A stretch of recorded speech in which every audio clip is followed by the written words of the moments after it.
ल युनिट 3 हाम्रो सुरु हुन्छ। युनिट 3 भनेको स्ट्रेस र स्ट्रेन। ओके, अब यसमा सबैभन्दा पहिला हामी स्ट्रेसको कुरा गरौँ। स्ट्रेसलाई कि त सिग्मा कि त क्यापिटल एसले चाहिँ डिनोट गर्ने गरिन्छ। यो हो खासमा के त यसको डेफिनेसन, कुनै बडीमा हामीले जब एक्सटर्नल फोर्स अप्लाई गर्छौँ हैन, कुनै मेटेरियल वा कुनै बडीमा एक्सटर्नल फोर्स हामीले अप्लाई गर्दाखेरि त्यसमा चाहिँ डिफर्मेसन हुने गर्छ। डिफर्मेसन भनेको त्यसको सेप र साइजमा चेन्ज हुने गर्छ। त्यो सेप र साइजमा चेन्ज भयो मेटेरियलको भने मेटेरियलले त्यो सेप र साइज चेन्जमा वा डिफर्मेसनमा रेजिस्टेन्स दिने गर्छ। त्यसले नै हामी के भन्छौँ त स्ट्रेस भन्ने बुझ्छौँ। भनेको सिम्पल के त मेटेरियल वा बडीको के त रेजिस्टेन्स एक्सटर्नल फोर्सको लागि, जस्तै चाहिँ हाम्रो डिफर्मेसन कज गर्ने गर्छ। जस्तै यो पेनलाई भनेको यसरी मोड्नु भनेको त्यसको सेप साइज चेन्ज भयो, तर हामीले हातमा पनि फिल गर्न सक्छौँ कि यसबाट चाहिँ कन्टिन्युअस एउटा फोर्स आइरहेको हुन्छ। त्यसले चाहिँ हाम्रो के हो त रेजिस्टेन्स हुने गर्छ। त्यो फोर्स वा त्यो रेजिस्टेन्स कति हुने गर्छ त हाम्रो जेनरली एक्सटर्नल फोर्सको इक्वल नै रेजिस्टेन्स हुने गर्ने गर्छ। ओके, अब म्याथमेटिकल फर्मुलाको कुरा गर्दाखेरि सिग्मा वा stress equal to P by A हुने गर्छ। पी भनेको के हो त हाम्रो, पी भनेको के त अप्लाइड लोड वा फोर्स भयो त्यो बडीमा एक्ट गरेको वा अप्लाई गरेको। ए भनेपछि के त क्रस सेक्सनल एरिया हुने गर्छ बडीको। जस्तै यस्तो हाम्रो एउटा बडी छ हैन, यो भनेको ए जसको यो बडी छ, यसको चाहिँ एरिया चाहिँ ए छ र यसमा चाहिँ दुईटा वा एउटा फोर्स लागेको छ हाम्रो पी। दुईटा फोर्स ब्यालेन्स गर्नको लागि दुईटै साइडमा भनेको एउटा फोर्स लागेको छ पी, जसबाट हाम्रो स्ट्रेस प्रोड्युस हुन्छ के त sigma equal to P by A. यो भनेको सिमिलर टु प्रेसर हुन्छ, तर प्रेसर नै हुँदैन। स्ट्रेस भनेको इन्टर्नल कुरो हो, भनेको यसको भित्र रहेको मोलिक्युलहरू हुन्छ नि, त्यो मोलिक्युलहरूले स्ट्रेस जेनेरेट गर्ने गर्छ। ओके, यो भनेको स्ट्रेस भयो। अब यसको हामीले युनिटको कुरा गरौँ हैन, स्ट्रेसको युनिटको।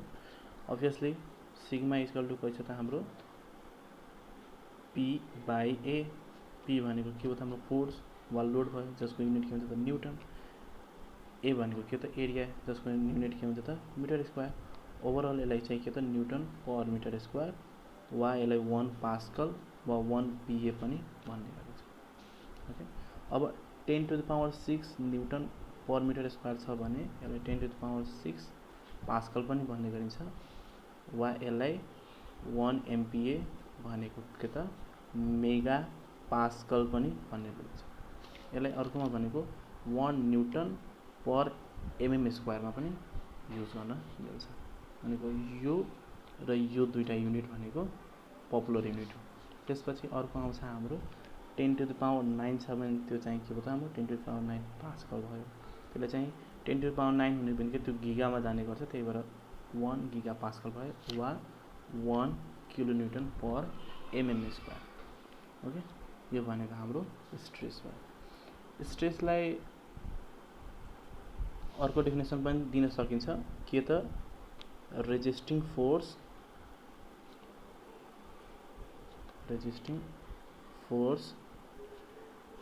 बाई के त हाम्रो क्रस सेक्सनल एरिया पनि भन्नु मिल्छ।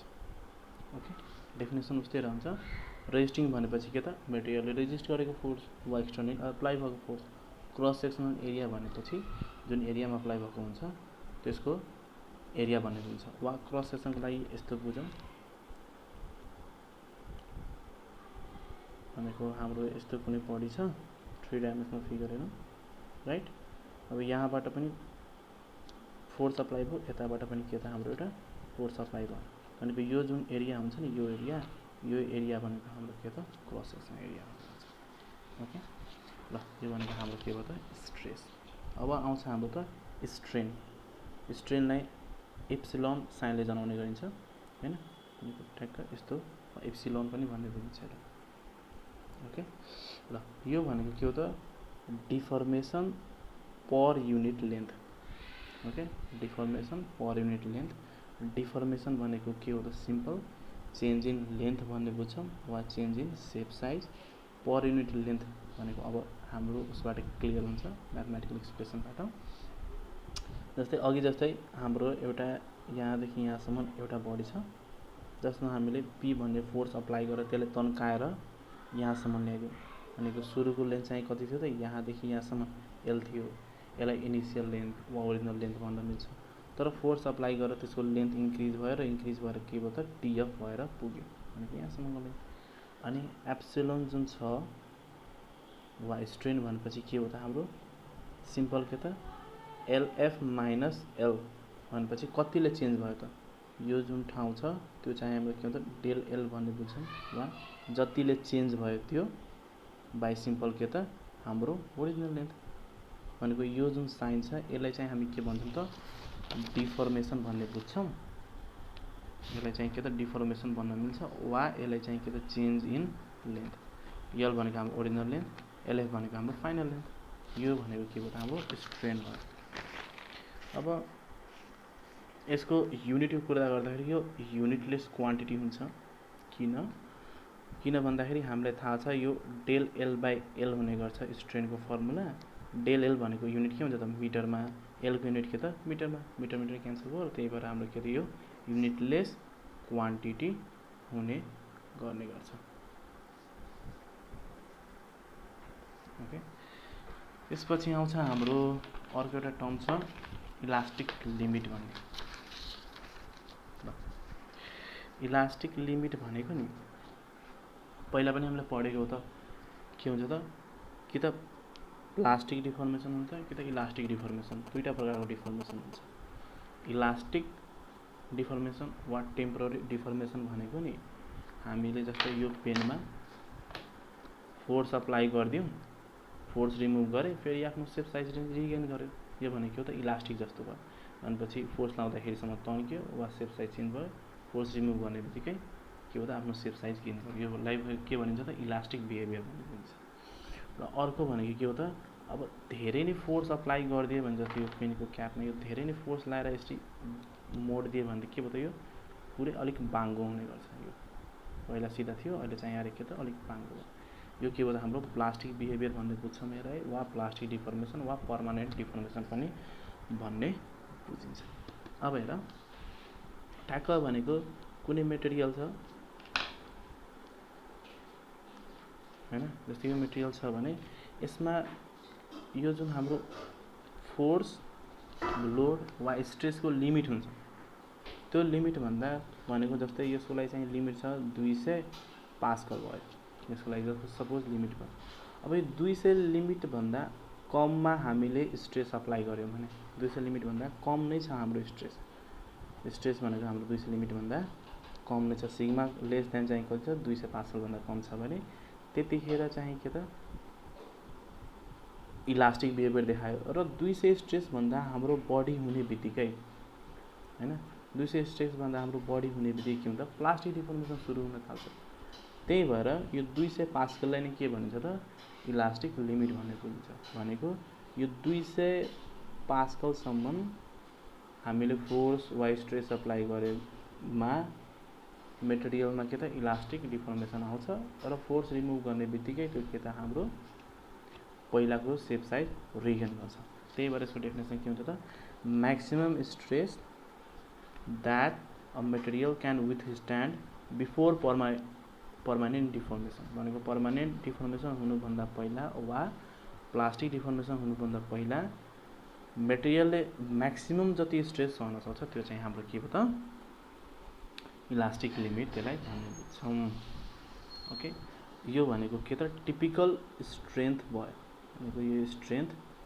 जस्तै भयो राइट जस्तै कसैको 50 केजी सम्म म्याक्सिमम क्यापासिटी छ उचाल्न सक्ने 50 केजी पछि त्यसले चाहिँ गाह्रो हुन्छ वा अप्ठ्यारो हुन्छ उचाल्न सक्दैन भने त्यसको लागि लिमिट कति हो त म्याक्सिमम 50 हो त्यस्तै मेटेरियलको लागि यदि म्याक्सिमम 200 मेगापास्कल त्यसको स्ट्रेस सहन सक्ने क्यापासिटी छ त्यसपछि त्यो प्लास्टिक डिफर्मेसन हुन थाल्यो भने त्यसलाई के भन्छ त्योभन्दा कमलाई इलास्टिक लिमिट भन्ने गर्छ ओके यो भनेको के हो त हाम्रो इलास्टिक लिमिट हो अब यसकै बेसमा छ हाम्रो हुक्स ल पहिला पनि तिमीले पढेको होला फिजिक्सतिर। हुक्स ल के भनेको छ भन्दाखेरि नि अब इलास्टिक लिमिटभित्र के त हाम्रो इलास्टिक लिमिटभित्रै के हुन्छ त स्ट्रेस डाइरेक्टली प्रोपोर्सनल हुन्छ त के त स्ट्रेनसँग भनेको sigma is directly proportional to epsilon why stress is directly proportional to strain. र यसपछि हामीले यो प्रोपोर्सनल साइनले चाहिँ इक्वालिटीमा कन्भर्ट गर्छौँ र एउटा कन्स्ट्यान्ट आउँछ हाम्रो ई। ओके, यो चाहिँ के त प्रोपोर्सनालिटी कन्स्ट्यान्ट हो। ओके, अब यो ई भनेको के हो त हाम्रो प्रोपोर्सनालिटी कन्स्ट्यान्ट भयो। यसलाई मोडुलस अफ इलास्टिसिटी पनि भन्ने भनिन्छ, मोडुलस अफ इलास्टिसिटी। अर्को यसलाई नाम छ पपुलर नाम यङ्स मोडुलस पनि भन्ने भनिन्छ। ओके, अब यसको युनिट चाहिँ के त सिमिलर टु सिग्मा हुन्छ हैन। र किन सिमिलर टु सिग्मा भयो त किनभने हेर यसबाट ई इज इक्वल टु कति लेख्न मिल्छ सिग्मा बाई एप्सिलोन लेख्न मिल्यो। यसको युनिट हामीलाई थाहा छ पास्कल हुन्छ। यो चाहिँ के त हाम्रो युनिटलेस क्वान्टिटी हो, त्यही भएर चाहिँ हाम्रो के भयो त पास्कल नै युनिट आयो। त्यही भएर चाहिँ यसको युनिट चाहिँ के त सिमिलर टु हाम्रो स्ट्रेस जस्तै हुने गर्छ। अब यङ्स मोडुलसको डेफिनेसन भन्दाखेरि जस्ट के भन्नु भन्दाखेरि stress by strain why stress per unit strain है। यसले मेजर के गर्छ त मेटेरियलको इलास्टिसिटी वा इलास्टिक लिमिट देखाउने गर्छ। यो चाहिँ के त हाम्रो मेकानिकल प्रोपर्टी हो। ओके, पहिला पनि हामीले स्ट्रेन्थ भन्छु मेटेरियल साइन्समा पढेको मेकानिकल प्रोपर्टीमा इलास्टिसिटी प्लास्टिसिटी त्यो सबै पढेको त्यो भित्रै पर्ने गर्छ। युनिट सिमिलर टु के त पास्कल जस्तै हुने गर्छ।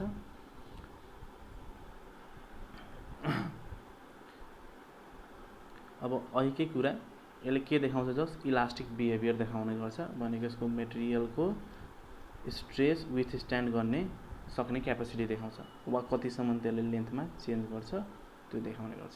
यो चाहिँ हाम्रो के हो त इलास्टिसिटी को मेजर भयो वा यसलाई यङ्स मोडुलस ई पनि भन्ने भनिन्छ। ओके।